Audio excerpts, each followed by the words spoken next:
시청자 여러분 안녕하십니까? JTB 아침 뉴스 시작합니다. 전북은 오늘 대체로 맑은 가운데 아침 최저기온이 완주 영하 4.8도, 익산 영하 3도, 전주는 영하 0.6도까지 떨어졌습니다. 오늘 낮 최고 기온은 영상 5도에서 8도로 어제와 비슷하겠고 출근길에 안개가 낀 곳이 많습니다. 미세먼지는 한때 나쁨 수준을 보이겠습니다. 내일도 대체로 맑은 날씨 속에 아침 최저 영하 7도에서 영하 2도, 낮 최고 기온은 영상 4도에서 9도 안팎을 보이겠습니다. 전주기상지청은 당분간 큰 추위가 없겠고 금요일쯤 비가 내릴 것으로 내다봤습니다. 전라북도의 신생아가 무서운 속도로 줄고 있습니다. 전주방송이 14개 시군의 최근 5년치 신생아 수를 조사한 결과 4년 새 21%나 감소한 것으로 드러났습니다. 농촌이 더 심각하지만 도시 지역의 상황도 별반 다르지 않아서 앞으로 20년, 30년 후가 걱정입니다. 먼저 이승환 기자의 보도입니다. 구자훈 씨네는 넉 달 전 아들 민건이를 출산해 다복한 세 자녀 가구가 되었습니다.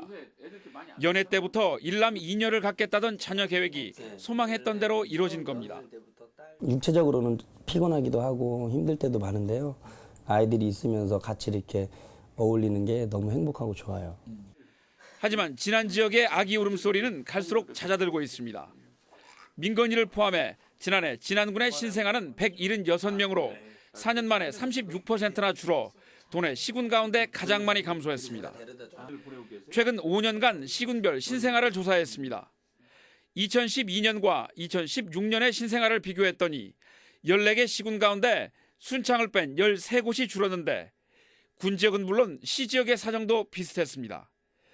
지난해에 이어 김제, 정읍, 고창이 29%나 줄었고 전주는 19%, 완주, 남원이 각각 15%씩 감소했습니다. 같은 기간 전라북도 전체로는 21.7%나 줄어 10명이던 신생아가 불과 4년 만에 8명 이하로 줄어든 셈입니다. 지방에서 젊은 여성 인구가 줄면서 신생아가 감소되고 결국 지방 소멸로 치달을 수 있다고 경고했던 한 정부 산하기관의 분석이 현실이 되어가고 있는 셈입니다. 지난해 전출된 인구의 34%가 20대에서 39세에 있는 젊은 층에서 지금 전출이 계속 나가고 있거든요. 실제로 지난해 도내 241개 읍면동 가운데 40%가량인 93개 면의 신생아가 10명 이하였고 남원시 덕과면에서는 단 한 명의 아기도 태어나지 않았습니다. 도시와 농촌 가릴 것 없이 아이를 잘 낳지 않는 저출산 풍조가 무서운 속도로 확산되고 있습니다. 이대로 가면 10년 또 20년 뒤에는 우리 지역이 어떤 모습으로 변하게 될지 걱정스럽습니다. JTB 뉴스 이승환입니다. 그동안 전라북도와 시군들이 다양한 출산 정책을 추진해왔지만 실제 효과는 턱없이 미흡했던 셈인데요. 기존 출산 정책을 다시 점검해서 처음부터 판을 다시 짜야 할 것으로 보입니다. 계속해서 하원호 기자가 보도합니다. 조점래 씨는 지난해 생각지 못한 넷째 아들 가온이를 낳았습니다. 늦둥이 출산에 이것저것 부담이 컸던 조 씨에게 군에서 주는 1,500만 원의 출산 장려금은 큰 도움이 되고 있습니다. 많은 도움 되죠. 지금 현재 제가 아기한테 들어간 비용은 제 돈은 별로 없으니까 거의 안 들어갔으니까 거의 군에서 지원되는 돈으로 지금. 인구 3만 명의 아슬아슬을 줄타기를 해온 순창군은 지난해 출산 장려금을 파격적으로 늘리고 출산 하루 전까지만 전입 신고를 해도 혜택을 주고 있습니다. 그런 파격적인 지원책을 쓰지 않고서는 우리 농촌 군부가 근간이 되는 인구를 절대 늘릴 수가 없어서. 출산 장려금에 대해서는 의견이 분분하지만 순창군은 이후 도내에서 유일하게 신생아가 20% 이상 늘었습니다. 출산이 갈수록 급격하게 줄면서 순창 이외의 여러 시군은 물론 전라북도까지 관련 정책을 만지작거리고 있습니다.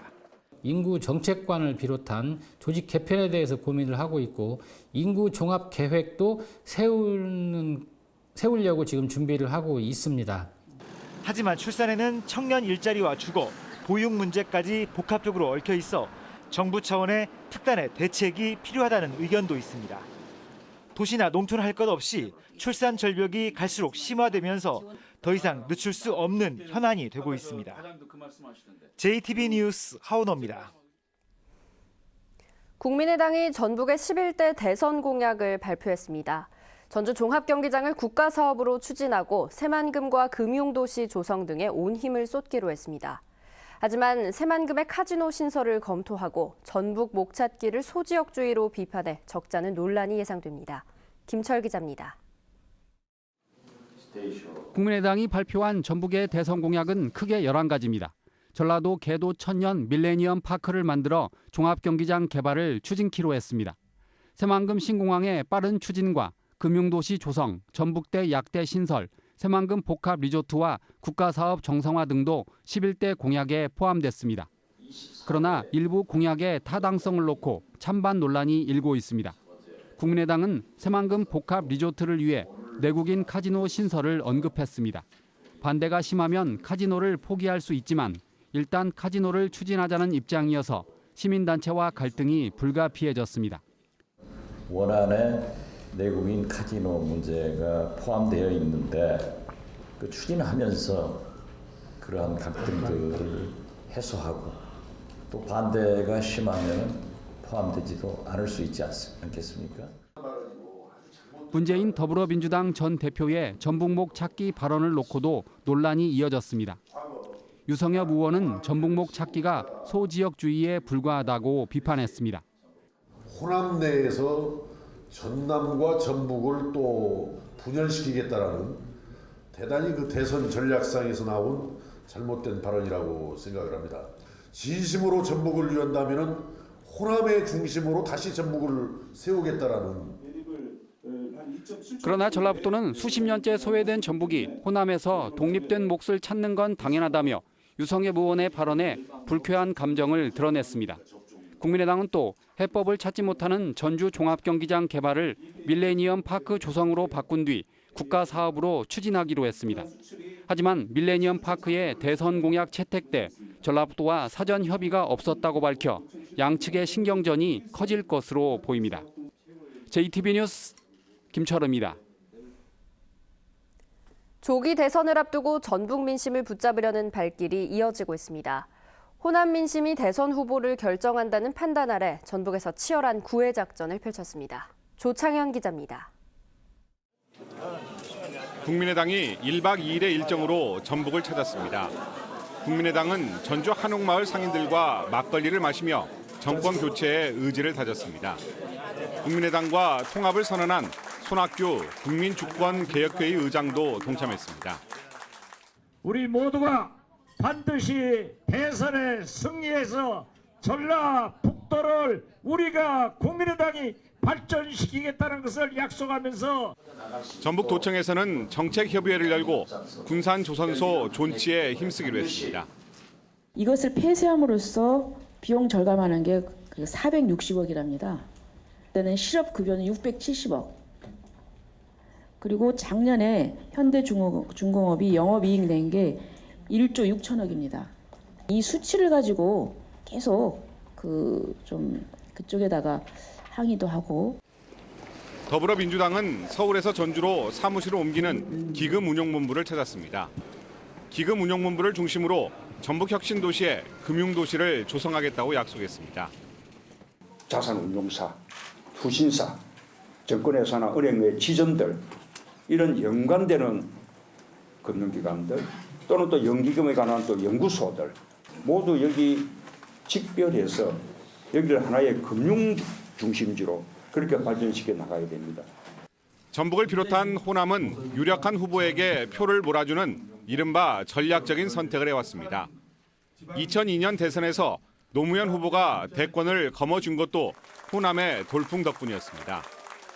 호남 민심을 붙잡으려는 대선 주자들의 발길은 갈수록 늘어날 것으로 보입니다. JTB 뉴스 조창현입니다. 무소속 군수 2명이 더불어민주당의 입당을 조율하는 것으로 알려졌습니다.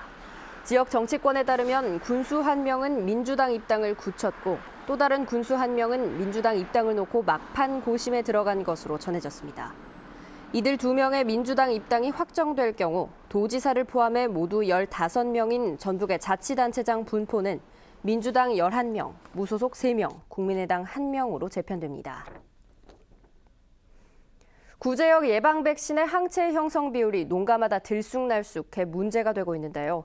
정부가 항체 형성률을 높이기 위해 백신 비용 지원을 늘리고 수입에 의존하는 백신을 국산화하겠다고 밝혔습니다. 하지만 농가들은 항체 형성률 조사 방법을 아예 바꿔야 된다고 주장했습니다. 송창용 기자가 보도합니다. 지난 6일 구제역이 발생한 정읍 한우 농가의 항체 형성률은 단 5%였습니다. 주변 농가 가운데 일부는 0%에 그쳤습니다. 전라북도가 밝힌 평균 항체 형성률인 소 96.6%, 돼지 66%에 비하면 크게 낮은 겁니다. 최근 도축장으로 출하된 소와 돼지에 대한 항체 형성률도 들쑥날쑥이었습니다. 소는 평균 94%가 나왔지만 45개 농가 가운데 5개 농가는 과태료 처분 대상인 80% 미만이 나왔습니다. 돼지는 더 심각합니다. 평균이 67%지만 무주군의 경우 30%밖에 되지 않았고 완주군도 40%에 그쳤습니다. 이들 농가와 지역에서는 언제라도 구제역이 발생할 가능성이 높은 셈입니다. 정부가 항체 형성률을 높이기 위해 소의 경우 일제 접종 때 백신 구입 비용을 전액 지원하겠다고 밝혔습니다. 지금은 50마리 미만 농가만 지원하고 있습니다. 또한 수입에 의존하는 백신을 국산화하기 위해 원천 기술과 제조 기술을 확보하겠다고 설명했습니다. 미리 발생하지 않도록 현재 방역 체계 문제점을 면밀히 분석해서 근본적인 재발 방지 대책도 마련할 필요가 있습니다. 이에 대해 축산농가들은 접종 비용 지원뿐만 아니라 항체 형성률 조사 방법을 바꿔야 한다고 주장했습니다. 축사와 도축장에서 한 마리씩 하는 표본 조사가 아니라 도축장에서 전수 조사를 해야 항체 형성률을 정확히 알 수 있고 구제역에 대비할 수 있다는 겁니다. 내 소의 항체 형성률을 이렇게 볼 수 있는 거 아니냐. 항체 형성이 잘못되어 있다면 그걸 다시 보완하는 그런 백신을 또 추가할 수 있고. 축산농가들은 구제역이 AI처럼 해마다 발생하지 않도록 정부가 보다 근본적인 대책을 마련할 것을 촉구했습니다. JTB 뉴스 홍창용입니다. 군산조선소 존치를 위한 범도민 총궐기 대회가 오늘 군산 롯데마트 앞 내거리에서 열립니다. 전북에서 처음 열리는 총궐기 대회에는 협력업체와 지역 상공인, 근로자 등 만여 명이 참여해 현대중공업 측의 6월 중단 방침을 강력히 비난하고 지역 경제를 말살시키는 군산조선소 폐쇄 철회와 존치를 위한 대책을 강력히 촉구할 예정입니다. 군산에서 중국 칭다오를 오가는 컨테이너선이 오는 24일부터 취항합니다. 전라북도는 군산항의 물동량이 증가함에 따라 펜오션사가 오는 24일부터 군산 칭다오간 노선을 새롭게 운항한다고 밝혔습니다. 이에 따라 군산항의 국제항로는 5개에서 6개로 늘어나게 되며 연간 20피트 컨테이너를 기준으로 6,000개의 물동량을 추가로 처리할 수 있게 됐습니다.